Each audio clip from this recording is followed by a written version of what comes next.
영의정 이시백. 일명문가의 아들로 태어나다. 이시백은 1581년 선조 14년 10월 11일 연안 이씨 가문에서 이귀의 장남으로 태어났다. 자는 돈시, 호는 조암이다. 아버지 이귀는 훗날 인조반정을 성공시킨 1등 공신으로 좌찬성까지 오른 인물이었으니 이시백은 태생부터 정치적 경랑의 한복판에 놓일 운명이었다. 어린 시절부터 그는 남다른 면모를 보였다고 전해진다. 4살 때는 개미들이 흰 벌레를 뜯어먹는 광경을 보고 벌레가 불쌍하다며 울었고 6살 때는 집안 형편이 어려워 기르던 개를 팔아야 하는 상황에서 슬퍼하면서도 할머니를 봉양해야 하니 어쩔 수 없다며 스스로 마음을 다잡았다고 한다. 어린 나이에 벌써 따뜻한 감성과 합리적 판단력을 함께 지녔던 셈이다. 성장 과정에서 그는 당대 최고의 스승들 밑에서 수학했다. 8세에 우계 성혼에게 배웠고 후에는 백사 이항복의 문화에 들어갔다. 가장 가까운 벗으로는 조익, 장유, 최명길이 있었는데 세상 사람들은 이넷을 사우라 불렀다. 이들은 훗날 각각 좌의정, 이조판서, 영의정에 오르는 인물들이었다. 스승 이항복은 이시백은 벼슬도 없는 선비인데 사귀는 사람마다 이름나고 그를 믿고 사랑하니 무엇으로 그리 되었는지 모르겠다며 감탄했다고 한다. 그러나 광해군대에 접어들며 집안은 정치적으로 침체기를 맞는다. 1616년 아버지 이귀가 옥사에 연루되어 유배를 가자 이시백은 35세의 나이에 과거조차 보지 않은 채 평생 은거할 각오를 다졌다. 40세가 넘도록 벼슬 없는 유생으로 지낸 것은 시대적 상황과 자신의 판단이 겹친 결과였다. 이 인조반정, 인생의 전환점. 1623년 42세의 이시백은 아버지를 따라 인조반정에 가담하며 인생의 새로운 장을 연다. 흥미로운 일화가 전한다. 반정 당시 대장 이흥립이 많은 병력을 이끌고 궁궐 내에 있어 공신들이 촉각을 곤두세웠는데 이흥립이 이시백도 이 모의에 참여했는가? 라고 묻자 그렇다는 대답을 듣고는 그렇다면 반드시 성공할 것이라며 거사를 승인했다는 것이다. 벼슬도 하지 않았던 이시백의 신망이 얼마나 두터웠는지를 보여주는 대목이다. 반정 성공 후 그는 정사 2등 공신에 책록되고 연양군에 봉해졌으나 세간에서는 그의 공로가 2등에 그친 것을 두고 억울하다는 평이 돌았다. 이듬해인 1624년 논공행상에 불만을 품은 이괄이 반란을 일으키자 이시백은 협수사로 출전한다. 적병이 도성으로 진격해오는 상황에서 그는 눈물을 흘리며 병사들에게 부모가 있는 자는 돌아가라. 나는 적진에서 죽도록 싸우겠다고 선언했고 병사들은 모두 같이 죽겠다고 화답했다는 일화가 전한다. 도원수 장만과 합류한 그는 정충신, 남이흥, 이수일 등 여러 장수들의 움직임을 정확히 예측하며 전략적 안목을 드러냈고 관군은 무악재 전투에서 승리하며 반란을 진압했다. 승리 후 정충신이 함께 적을 추격해 공을 세우자고 권했을 때 남의 공을 어찌 빼앗겠는가라며 사양한 일화는 그의 겸양을 잘 보여준다. 3. 두 번의 호란, 문관에서 명장으로. 이시백의 관직 생활에서 가장 빛나는 대목은 정묘호란과 병자호란을 헤쳐나간 과정이다. 본래 문관이었던 그는 이 두 전란을 거치며 사실상 무관으로 거듭났다.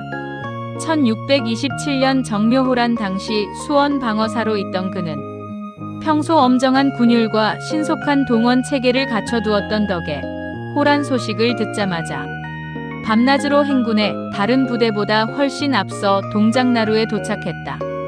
날이 새기도 전에 도착한 그를 보고 임금이 감탄하며 선봉을 맡겼다고 한다. 1636년 병자호란은 그의 생애 최대의 시련이자 명성을 굳힌 무대였다. 남한산성 수어사로서 성을 방어하던 그는 청나라 군이 임박했을 때 인조에게 즉시 도성을 떠날 것을 진언했고 이후 남한산성으로 어가를 호위해 드렸다. 임금이 성안의 일을 전적으로 맡기려 하자 그는 신중하게 사양하면서도 결국 서쪽 성벽 방어를 책임지게 된다. 성이 포위된 극한 상황에서도 그의 원칙과 강단은 흔들리지 않았다. 밤에 기습 공격을 감행하자는 임금의 제안에는 실패하면 사기가 무너진다며 반대했고, 세자를 볼모로 보내 화친을 구하자는 논의에는 이런 계책을 낸 자는 목을 베어도 부족하다며 강하게 반박했다. 성안의 군사들이 화친 배척파 신하들을 포박해 적진에 보내라며 소요를 일으켰을 때도 유독 그의 휘하 병사들만은 한 명도 동요하지 않아 상하가 이에 힘입어 안정을 되찾았다고 전한다. 가장 극적인 장면은 1637년 1월 청나라 군이 야음을 틈타 서문이 안문을 기습했을 때다. 이시백은 손수 활을 들고 병사들 앞에 서서 성벽에 올랐고 쏘는 화살마다 적병을 명중시켰다. 그 자신도 화살 4대를 맞았지만 갑옷도 제대로 입지 않은 채 끝까지 싸워 적을 물리쳤다. 이후 청나라군은 다시는 그 방향으로 접근하지 못했다고 한다. 부상 소식을 들은 인조는 경을 잃었다면 나라를 어찌하겠는가라며 수를 하사해 위로했다. 4. 강직함과 청빈함으로 쌓은 명망. 이시백을 설명하는 성품은 청렴과 강직이었다. 7차례나 판서를 지내고 영의정까지 올랐음에도 그의 집안은 늘 궁핍했다. 어느 날 퇴골해 보니 부인이 비단방석에 앉아있는 것을 보고는 예전에 쓰던 낡은 띠방석을 다시 가져오게 하여 부인을 그 위에 앉히고는 제상자리에 있으면서 근신해도 모자랄 판에 어찌 사치를 부리느냐며 꾸짖었다는 일화는 그의 성격을 잘 말해준다. 정치적 소신도 뚜렷했다. 소현세자가 급서한 뒤 인조가 손자가 아닌 둘째 아들 복림대군을 후사로 세우려 하자 다른 대신들은 왕의 뜻에 따랐지만 이시백과 이경여만은 원칙대로 원손을 세워야 한다고 끝까지 주장했다. 주변에서는 그의 안위를 걱정했지만 아무 화도 입지 않았다. 또한 청나라와의 관계에서도 지조를 지켰다. 1640년에는 청나라의 배척 인사로 지목되어 아들을 인질로 보내야 했는데 적자소생 대신 서자를 보냈다가 발각되어 여산으로 유배당하는 시련도 겪었다. 그럼에도 불구하고 그는 흔들리지 않고 관직에 복귀해 다시 병조판서를 맡았다. 흥미로운 일화로 인조가 이귀에게 하사했던 화려한 꽃나무를 궁궐로 옮기려 하자 이시백은 직접 나무를 뿌리째 뽑아 던지며 나라가 위태로운데 어진 이를 구하지 않고 꽃나무를 구하다니 나는 이 꽃으로 임금에게 아첨하며 나라가 망하는 꼴을 볼 수 없다고 눈물로 간언했다고 한다. 5. 인조가 남긴 당부 그리고 영의정에 오르다. 1649년 어느 봄날 인조는 이시백을 불러 술자리를 베풀며 마음을 나눈다. 술을 잘 못한다는 이시백에게 그대의 병은 남한산성에서 고생한 탓이라며 걱정하고 자녀들에게 묵과라도 좋으니 과거를 보게 하라고 권한 뒤 곁에 있던 세자에게 술을 따르게 하며 내가 이 사람을 수족처럼 여기니 너도 훗날 이와 같이 대하라고 당부했다. 이는 원손 옹립을 주장했던 이시백이 훗날 새 임금에게 푸대접받지 않을까 하는 인조의 배려였다. 이 당부는 그대로 지켜졌다. 효종은 즉위 후 그를 우의정, 좌의정을 거쳐 1654년 마침내 영의정에 임명했다. 1651년 김자점의 영모 사건 때 손자 사위가 연루되어 스스로 처벌을 청했지만 효종은 오히려 그를 감싸며 위로했을 만큼 신임이 두터웠다. 말년에도 그의 강직함은 여전했다.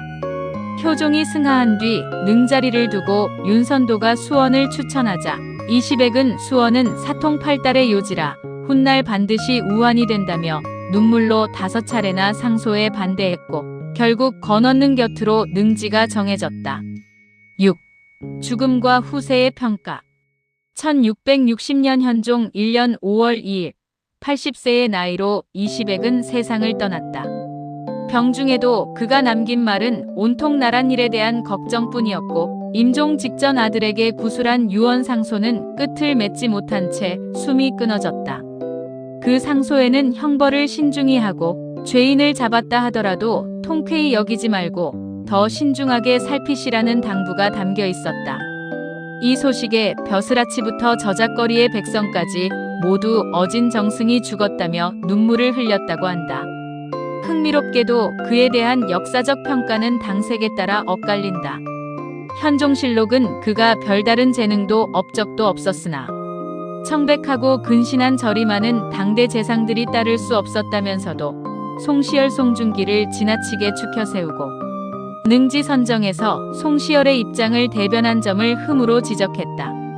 반면 현종계수실록은 그의 충효와 인애, 38년간 한결같았던 청렴과 겸손을 훨씬 후하게 기록했다. 같은 인물에 대한 이 상반된 평가는 조선 후기 붕당 정치의 단면을 보여주는 흥미로운 사료이기도 하다. 그가 세상을 뜬 뒤에도 조정은 특별한 예우를 이어갔다. 관례를 깨고 장례 행렬이 지나는 고을마다 제사를 지내도록 했고 가세가 비난했던 그의 집안에는 3년간 녹봉 이후에 별도로 곡식을 지급하도록 했다. 7번이나 판서를 지내고 영의정까지 오른 재상의 집이 가난한 선비집 같았다는 기록은 그가 평생 지켜온 청빈한 삶의 방식을 무엇보다 잘 증명해준다. 핵심 인물평으로 문관으로 입궐하여 무관으로 이름을 떨쳤고 최고 권력의 자리에 올랐으나 끝까지 가난했던 사람.